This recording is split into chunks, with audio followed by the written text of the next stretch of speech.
Should Christians vote? And if so, which candidate should they vote for?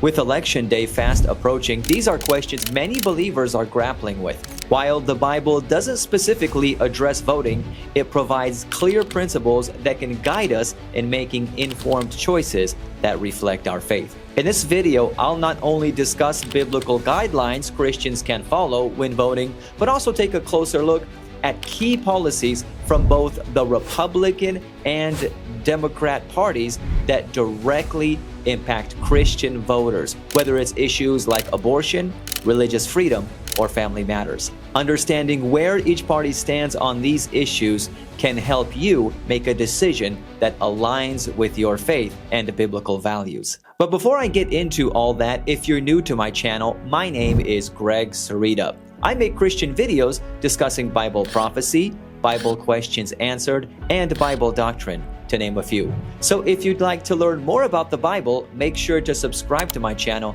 and click the bell so you get notified of my future uploads. When deciding to vote, always use the Bible as your guide. Don't just vote for someone because your friends and family are voting for them, or they're charismatic, or give good speeches. Instead, use biblical principles. And what I mean by that is, do they endorse policies that are in line with your faith and will improve the quality of your life? If so, that's probably a good candidate to vote for. Otherwise, you should probably avoid them.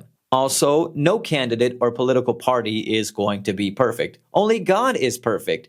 Deuteronomy chapter 32 verse 4 tells us, He is the rock. His work is perfect, for all His ways are justice, a God of truth, and without injustice, righteous and upright is He. I say this to say that if you choose to vote, don't expect the candidate you're voting for to be perfect and completely in line with all of your views and convictions. But if their policies closely align with your faith and, more importantly, don't conflict with it, then it may be safe to vote for them. Voting can be a way for Christians to help preserve moral values in society, fulfilling Jesus' words in Matthew chapter 5, verse 13. You are the salt of the earth.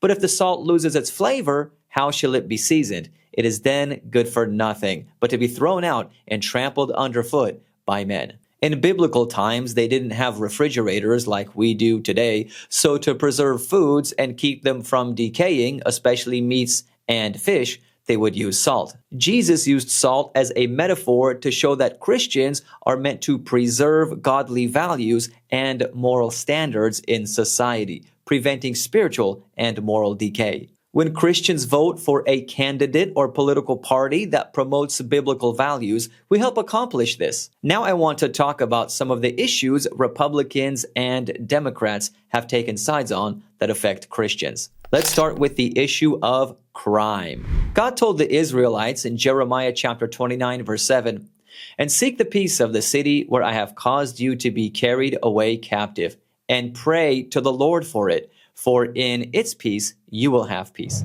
God wants us to seek the peace of the city in which we live. Along with prayer, voting is a way to engage in decisions that promote the well-being of our communities. Therefore, it's vital to vote for candidates or political parties that have proven policies to maintain law and order. The Republican Party generally emphasizes a tough-on-crime approach, advocating for stricter law enforcement, longer sentences, and a stronger stance on supporting police officers. They often focus on law and order, prioritizing measures to reduce crime rates through increased funding for police and harsher penalties for offenders. The Democratic Party, on the other hand, tends to focus more on criminal justice reform, advocating for policies that address systematic inequalities, police reform, and rehabilitation over punitive measures. They emphasize reducing mass incarceration, eliminating mandatory minimum sentences for non-violent offenders, and promoting community-based solutions to crime. And that probably couldn't have been more obvious than their handling of the border crisis. It has been estimated that there are currently 11 to 12 million illegal immigrants in the United States. Granted, most illegal immigrants who come to the U.S. are honest, hardworking people in search of a better life. But there's no denying that criminals with bad intentions also make it across. For example, an online post entitled "Shocking Data Shows 15,000 Illegal Immigrants in U.S. Accused of Murder as Kamala Harris Visits Border" by the New York Post states, federal numbers released Friday show that more than 15,000 illegal immigrants currently living in the U.S. are convicted or accused of homicide, with the eye-opening figure made public as Vice President Kamala Harris traveled to the southern border to address her perceived weakness on the issue. This is a big concern for many Americans who don't want an uncontrolled influx of illegal immigrants crossing the border, not only because it leads to increased crime, but because of their impact on jobs, the housing market, and healthcare. Traditionally, Republicans emphasized stricter border security and enforcement, like building the wall and the Remain in Mexico policy, which requires asylum seekers to wait in Mexico while their claims are being processed. This had some positive results. For example, during Donald Trump's presidency in 2017, U.S. Customs and Border Protection reported the lowest number of border apprehensions in 46 years, with about 916,000 apprehensions. This all changed after Joe Biden, who is a Democrat, got elected into office. After becoming president, Joe Biden reversed several immigration policies implemented by the Trump administration, like building the wall and the Remain in Mexico policy, which led to a significant increase in border crossings. For instance, in 2021, there were over 1.6 million encounters at the border, the highest number in decades. This rose further to more than 2.2 million in 2022. Kamala Harris used to be highly critical of the Trump administration's efforts to build the wall. She called it a vanity project. Now, after announcing that she's running for president, Republicans accuse Kamala Harris of flip-flopping and changing her stance on the wall. Unbelievable. When it comes down to the border wall, in 2019, she called it a medieval vanity project, and she said it was a waste of taxpayer money. She said on The View. Now, apparently in 2024, she vows to allocate millions of dollars to continue building the wall by supporting the border bill, her administration. But whether or not Kamala is flip-flopping because she realizes that the majority of Americans are in favor of a border wall and increased security, there's one thing that's undeniable. Border walls work. You want proof? Look at Poland. Poland is one of the safest countries in Europe because they built a huge border wall blocking illegal migration through Belarus, while other European countries like Germany and France welcomed them with open arms, and now they have a big problem with migrant crime.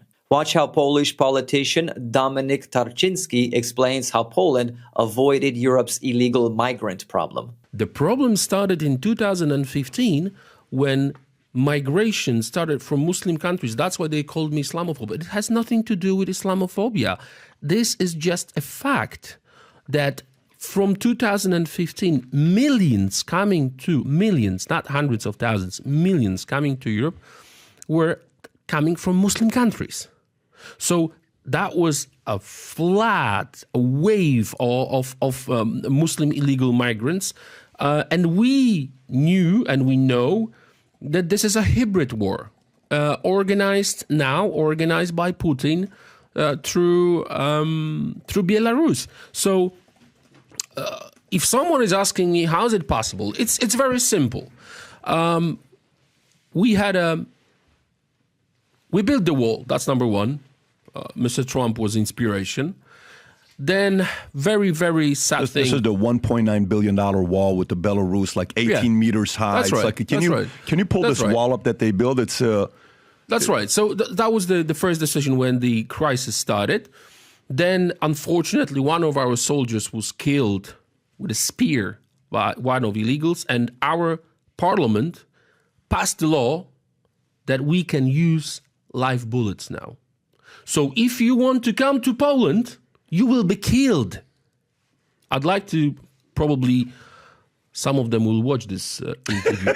If you don't want to be killed, do not come to Polish border. If you don't want to be pushed back, do not come to Polish border. I'm very happy that we are on the street, not in the studio. Yeah. You can see and everyone can see, Japan. yeah, the difference. It's beautiful. Would this look different in Paris, London, anywhere in Germany? What are your thoughts? I think the easiest way to answer it is Eurostat is the most important when it comes to the data. Okay. The safest country in Europe, Poland. The lowest unemployment, Poland. The less crimes, Poland. So if you ask me about any data, we are leaders. And that is the fact. It's not my political opinion. Yeah. When I quote this in European Parliament, they were very unhappy. I would say to every single leftist, if you don't believe that this is war, come and see. Come and see. Let's say I'm from Syria. I want to go through this wall. I break through the wall. What happens to me next? You're killed. Dead. Shot. You will die like a dog. It's hard to argue with that, and I can confirm that because I've been living in Poland since the end of 2010, but grew up in California, and Poland is by far safer than California. It has been a violent weekend in Antioch with 3 shootings happening just since Friday. The latest was this morning in a strip mall parking lot. Several people were injured. KRON 4's Sarah Stimson has the story. I heard a gunshot. I didn't think of a gunshot, but it was just a sound like that's like 6 shots. Continuing on, remember the defund the police movement? Democrats were largely in favor of that, too. But time has revealed that was highly ineffective. An online post entitled Oakland NAACP bashes defund the police movement calls for state of emergency amid crime wave states an Oakland, California black advocacy group has called for residents of its city to abandon the defund the police movement after a recent rise in violent crime. Penning a letter to city leaders last week, the Oakland branch of the National Association for the Advancement of Colored People said the movement to defund the police has led to a heyday for criminals. Failed leadership, including the movement to defund the police, our district attorney's unwillingness to charge and prosecute people who murder and commit life-threatening serious crimes, and the proliferation of anti-police rhetoric have created a heyday for Oakland criminals. If there are no consequences for committing crime in Oakland, crime will continue to soar, the NAACP wrote. I actually lived near Oakland, and it was always known for its high crime rate, so this is not surprising at all. What do you think is going to happen when you defund the police in a high crime zone? More crime. And then there was the controversial Proposition 47, passed in Democrat-run California in 2014. This decreased the penalties of nonviolent crimes like drug possession, minor theft, and shoplifting if the amount is under $950. This reform was intended to reduce the prison population and redirect savings toward mental health and drug treatment programs, K through 12 schools, and victim services, but this had significant negative consequences. Some criminals now felt emboldened to repeatedly commit crimes of theft because there was basically no consequences for their actions. If they got caught, they were soon released from custody with no threat of prison time. So crimes like retail theft and property theft skyrocketed. Criminals would shoplift in broad daylight and bash car windows in to steal their contents. It got so bad that people started leaving their car windows open so they wouldn't get smashed. Now, this doesn't mean that Republican-run states are perfect, though, because Republican-run states like Louisiana and Colorado report some of the highest crime rates in the country, which goes to show that the issue of crime is a complex one. But they're still lower than New Mexico's crime rate, which ranks number 1 as the most dangerous state in the U.S., according to Forbes. And New Mexico is a Democrat-run state. Are you in favor of a more tough-on-crime approach and building the wall? Or do you believe that decreasing penalties for nonviolent offenders and funding reform programs are the way to go? Let me know in the comments down below. The next issue I'd like to talk about is the sanctity of life. In other words, abortion. The Republican Party is pro-life when it comes to abortion, meaning they generally oppose abortion, believing that life begins at conception. They argue that the government should protect unborn life and have sought to restrict or ban abortion in many states. Sometimes they make exceptions, though, like in the case of rape, incest, or when the life of the mother is at risk. It all depends on the state because abortions are now decided by the state, and some Republican states are a little more lenient than others. For example, Louisiana has strict laws against abortion. The only exceptions are if the mother's life is at risk or if the fetus has a condition that makes it incompatible with life outside the womb. Florida, however, allows abortions up to 15 weeks of pregnancy. The Democratic Party, on the other hand, supports the right of individuals to make decisions about abortion. They emphasize reproductive rights, personal freedom, and the belief that the government should not interfere with a woman's choice to terminate a pregnancy. My body, my choice is a phrase that is often used by women in support of this view. And some Democratic states like Oregon and Vermont have no restrictions when an abortion can be performed. Abortions can legally be performed at any stage of the pregnancy. Although for ethical and medical reasons, abortions are not usually performed after the 24-week period, unless the mother's life or health is at risk. But I'm sorry, I am just going to come out and say that the Bible does not support this at all. First of all, our body is not our own, and we do not have a right to do with it as we please. 1 Corinthians chapter 6, verses 19 through 20 tells us, "Or do you not know that your body is the temple of the Holy Spirit who is in you, whom you have from God, and you are not your own, for you are bought at a price. Therefore glorify God in your body and in your spirit, which are God's."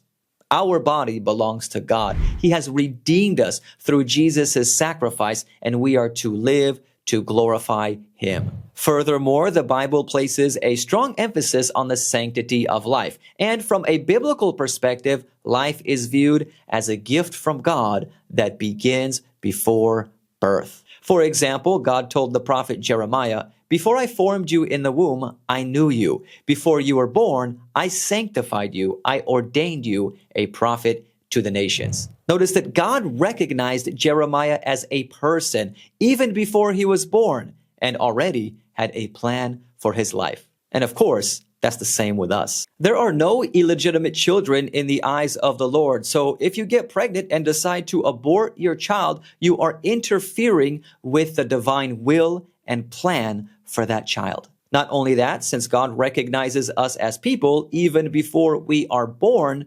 abortion is murder. So if you decide to abort your child, especially if it's out of convenience, you are committing murder in the eyes of the Lord. And let's face it, that's what most cases of abortion are. They are out of convenience because people act irresponsibly and get pregnant and are afraid how that child will inconvenience their life. So instead of doing the right thing and giving birth to and raising that child, they decide to kill it. Also, the rape and incest argument is often brought up to justify the practice of abortion. But according to an online post by USA Today entitled "Rape and Incest Account for Hardly Any Abortions, so why are they now a focus?" Just 1% of women obtain an abortion because they became pregnant through rape, and less than 0.5% do so because of incest. Yet, according to NPR, more than 1 million abortions were performed in America in 2023. So the rape and incest argument is not a good justification for abortion. And personally, I don't think people should abort their children in those instances. Why punish the baby for the crimes of another person? The baby is not guilty. And if you really don't want your baby, give it up for adoption. There's plenty of loving couples out there that desire to adopt children because they can't have children of their own or for other reasons. The only true valid reasons I can see for an abortion are when the mother's life is at risk or the fetus has severe abnormalities that make survival after birth impossible. In such cases, the decision reflects compassion and care for both the mother and the unborn child. The issue of abortion is a serious issue for many Christians, including myself. I'm a father of 3 children, and I believe that if you are responsible enough to commit the act that leads to pregnancy, you should be responsible enough to give birth to and raise your children. But what do you think? Should a woman have the right to terminate her pregnancy, or is abortion murder in the eyes of the Lord? Comment down below. On to our next issue, family and marriage. Now, the Republican Party generally supports a traditional definition of marriage as a union between one man and one woman. They also advocate for a traditional understanding of gender as binary, male and female, based on biological sex at birth. So they would argue you can't change your gender based on how you feel. And the Republican Party typically opposes allowing transgender women, that is, biological males who identify as female, to compete in women's sports because it gives transgender women an unfair advantage and poses a health risk to women, especially in combat sports. And Republicans are generally critical when it comes to transgender surgery, particularly when it comes to minors. In contrast, the Democratic Party takes a more progressive stance on issues related to marriage, gender, and transgender rights. The Democratic Party strongly supports marriage equality, which includes the right of same-sex couples to marry. Unlike Republicans, Democrats generally support a more inclusive understanding of gender. They believe that gender is not strictly binary, male and female, but can be fluid based on an individual's personal identity rather than solely on biological sex at birth. Democrats support the right of individuals to transition to their identified gender, even if they are children who are like 12 or 13 years old. This includes providing them with gender health care and gender-affirming surgeries. And Democrats generally support the inclusion of transgender women in women's sports. They argue that transgender individuals should have the same rights as others to compete in accordance with their gender identity. Now, from a biblical perspective, marriage is a sacred institution ordained by God, defined as the union of one man and one woman. We see this all the way back in the book of Genesis with the marriage of Adam and Eve. Genesis chapter 2 verse 24 says, "Therefore a man shall leave his father and mother and be joined to his wife, and they shall become one flesh." God never gave man the right to redefine marriage, so biblically, a union of two men or two women is not a marriage. And in terms of gender, the Bible only recognizes two genders, male and female. Genesis chapter 1 verse 27 tells us, "So God created man in his own image. In the image of God, he created him. Male and female, he created them. And who in their right mind thought it was a good idea to allow children as young as 12 or 13 years old to take hormones to affect their development, or even worse, get gender-affirming surgery?" These are serious, lifelong decisions that children should not be able to make on their own.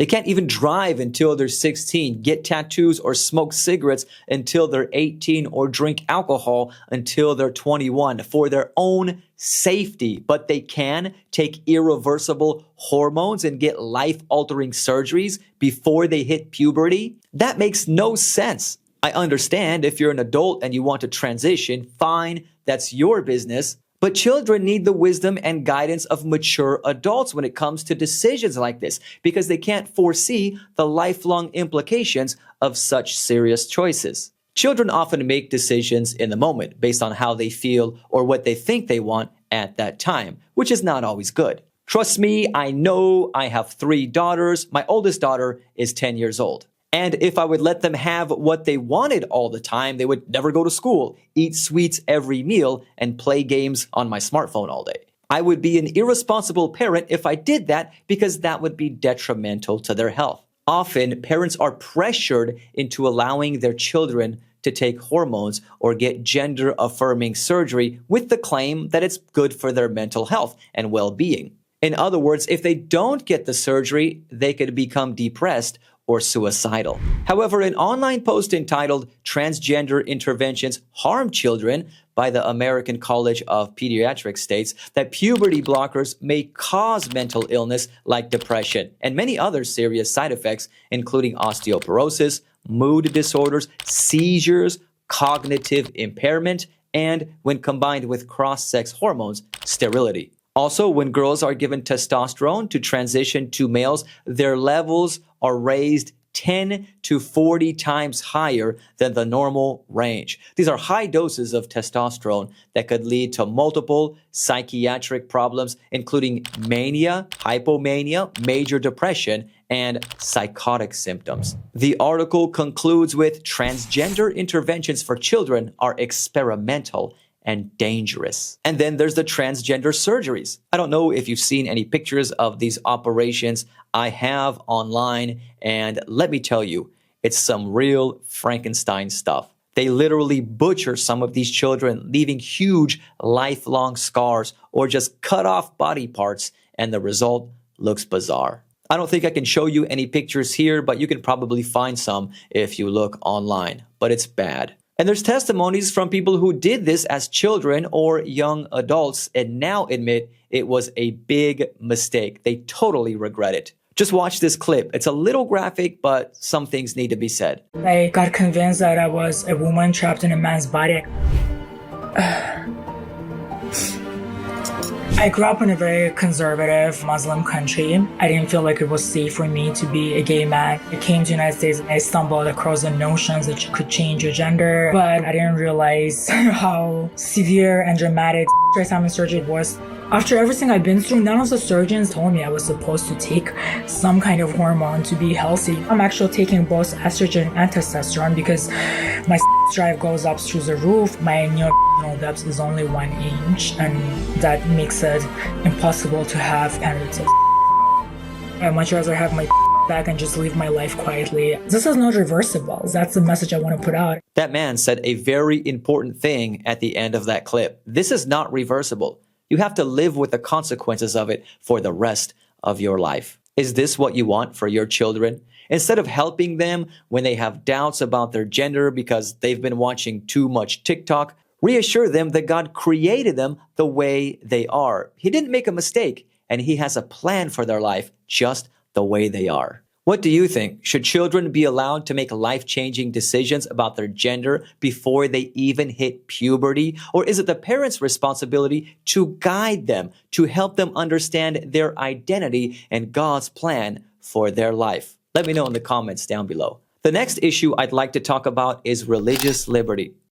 In other words, do you have the right to practice your faith and live according to your convictions under a Republican or democratic system? Republicans often advocate for religious liberty as a fundamental right, emphasizing the need to protect religious expressions in public spaces and institutions. Also, they generally support the idea that religious business owners should be allowed to deny services if providing those services conflicts with their faith-based beliefs. A well-known example of this is the Masterpiece Cake Shop in 2018, where a Colorado baker refused to create a wedding cake for a same-sex couple, citing his religious beliefs. He was sued, but the U.S. Supreme Court ruled in his favor. The Republican Party also advocates for the right to display religious symbols, such as the Ten Commandments or nativity scenes in public spaces, like government buildings, viewing such displays as an exercise of free speech and religious freedom.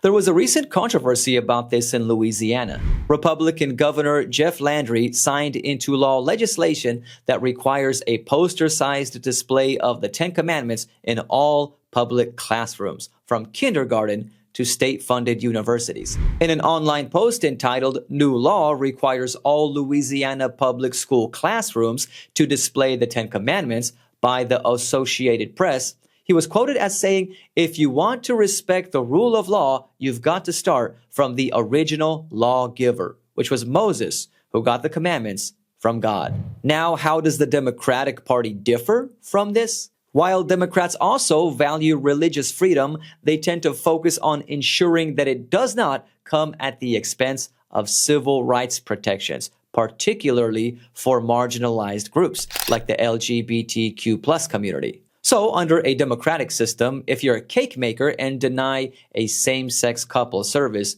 you could be charged with discrimination and also face legal consequences, including lawsuits, which could potentially bankrupt your business. And when it comes to displays of religion in public spaces, the Democratic Party places a stronger emphasis on the separation of church and state, often opposing the display of religious symbols like the Ten Commandments or nativity scenes in public spaces or government buildings. They argue that public institutions, especially schools and government offices, should remain neutral in matters of religion, to respect the diverse beliefs of all citizens. I have to admit they do have a point there. Although I am all for people learning about the Ten Commandments and God, we have to be very careful about the government's role in this. So I have kind of mixed feelings about this. On the one hand, I'm proud that Louisiana decided to post the Ten Commandments in schools across the United States. On the other hand, historically, government has not had a good reputation when it comes to endorsing religion. Just look at the persecutions of the Dark Ages. The Roman Catholic Church united with the Roman Empire and European governments to enforce its dogmas, and millions of people lost their lives through religious crusades, wars, and the Inquisition. And this is going to be repeated before the second coming of Jesus. The Bible indicates that church and state will unite, and there will be a revival of religious persecution when the mark of the beast is enforced. You can read about it in the book of Revelation, chapter 13. And although I don't have time to go into all of the details about this because time is limited, you can learn about the mark of the beast and more by reading Revelation verse by verse. This is a daily devotional which takes you through the entire book of Revelation. I try to read at least one chapter a day from it. I'm about halfway through and it's really good. Get your own copy by clicking on the link in the video description. I really like the fact that the Republican Party values religious freedom, but sometimes I think they take it too far, like with Christian nationalism. Christian nationalism is a significant and growing movement within the Republican Party that openly calls for a church and state union and claims that the church should direct the government. Watch how Republican Congresswoman Lauren Boebert explains this. The reason we had so many overreaching regulations in our nation is because the church complied. The church is supposed to direct the government. The government is not supposed to direct the church. That is not how our founding fathers intended it. And I'm tired of this separation of church and state junk that's not in the Constitution. It was in a stinking letter, and it means nothing like what they say it does. This is frightening. If Christian nationalism gets their way, they could plunge us right back into the Dark Ages. So that's something to keep an eye on if you intend to vote for the Republican candidate, Donald Trump, this election. Does the possibility of Christian nationalism getting its way in the Republican Party concern you? Let me know in the comments down below. Let's discuss education a little bit. In terms of education, Republicans strongly support school choice, which allows parents to choose where to send their children, whether that be a public, private, or charter school, or even homeschooling. This includes voucher programs, tax credits, and other mechanisms that allow public funding to be used for private schooling or alternative education options. So if the public school in your town does not offer a good education, you can choose to send your kids to a private school or a charter school instead. This actually encourages competition between public schools to improve, to retain their students and funding. Democrats, on the other hand, prefer to strengthen public schools by increasing government funding to those that offer a lower quality education or in low income areas. And they generally oppose voucher programs that divert funds from public schools to private schools or other educational models. So Democrats don't really want you to go to private schools or charter schools if the public education system doesn't suit you. And Democrats promote the teaching of LGBTQ+ issues in public schools. So in a Democrat state, if you send your child to a public school, they're likely to encounter LGBTQ+ curriculum. And if you don't like it, too bad. It's the latest development in the showdown over Montgomery County Public Schools' inclusive curriculum. And with students returning to the classroom Monday, Thursday, these parents protesting a ruling handed down in a federal courtroom.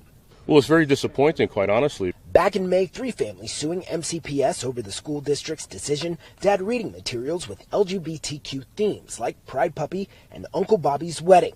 But Thursday, a judge denying an injunction, blocking their request to let their kids opt out of lessons using those books when school starts. Opponents say it violates their First Amendment right to religious freedom.